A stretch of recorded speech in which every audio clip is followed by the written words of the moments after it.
Gas stove మీద మనం చేసుకున్నటువంటి పుల్కాలు నిజంగా కార్సినోజెనికా? అవి మనం ప్రిఫర్ చేయొచ్చా లేదా? నమస్తే, నేను మీ క్లినికల్ న్యూట్రిషనిస్ట్ శ్వేత. సో చాలామందికి ఈ డౌట్ ఉంటది. And so many has been forwarded me also ఈ క్వెషన్. చాలామంది అడిగారు. అండ్ చాలామందికి ఏంటంటే ఇదొక మిత్ ఓవరాల్‌గా చెప్పాలంటే.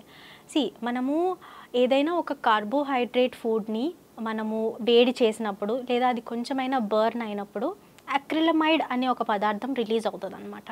సో ఈ అక్రిలమైడ్ అనేది నిజంగా ఒక కార్బోహైడ్రేట్ నుంచి వచ్చినటువంటి థింగే కానీ it is directly not involved in a carcinogenic agent.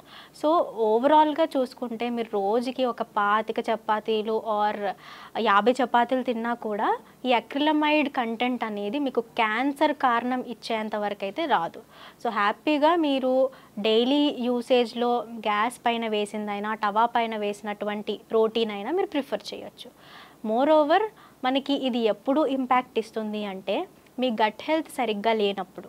So మీకు గ్లూటెన్ ఎలర్జీ ఉంది అనుకున్నప్పుడు ఇలా డైరెక్ట్‌గా మనము ఫార్మాట్‌లో ఆర్ ఇది జనరల్ టవా మీద తీసుకున్నప్పుడు కూడా మీకు ఎప్పుడైతే ప్రాబ్లమాటిక్ అనిపిస్తుందో mostly highly focused on gluten allergy ఉన్నటువంటి కేసెస్.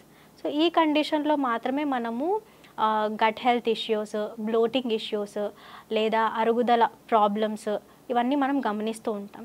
ఇది మాత్రం జస్ట్ బికాజ్ మనం డైరెక్ట్‌గా దాన్ని గ్యాస్ స్టవ్ మీద కాల్చినందుకే వచ్చిందని మాత్రం మనం చేయలేము. So it is not only మనకి ఓవరాల్‌గా అక్రిలమైడ్ ఒక్కటే స్కోప్ కాదు.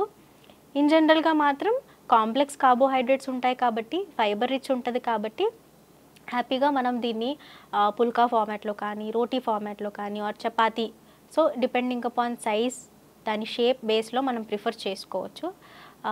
As I said again, acrylamide ఏదైతే మనకి కార్బోహైడ్రేట్స్ ఫుడ్, సో ఇది ఓన్లీ మనకి రోటీ మీద నుంచి వస్తుందని కూడా కాదు. Even potatoes are carbohydrate foods. So మనం పొటాటోస్ బాయిల్ చేసినప్పుడు లేదా టిక్కీస్ చేసుకున్నప్పుడు కూడా మనకి అక్రిలమైడ్ అనేది రిలీజ్ అవుతుంది. సో అలా మనం remaining foods boil or cook చేసుకొని తిన్నప్పుడు ప్రాబ్లం రాని అక్రిలమైడ్ జస్ట్ గ్యాస్ స్టవ్ మీద పుల్కాలు పొంగించుకొని తింటే వస్తుందని మాత్రం ఎక్కడా లేదు. ఇది కంప్లీట్లీ ఒక మిత్ అనమాట. సో హ్యాపీగా you can enjoy your phulkas.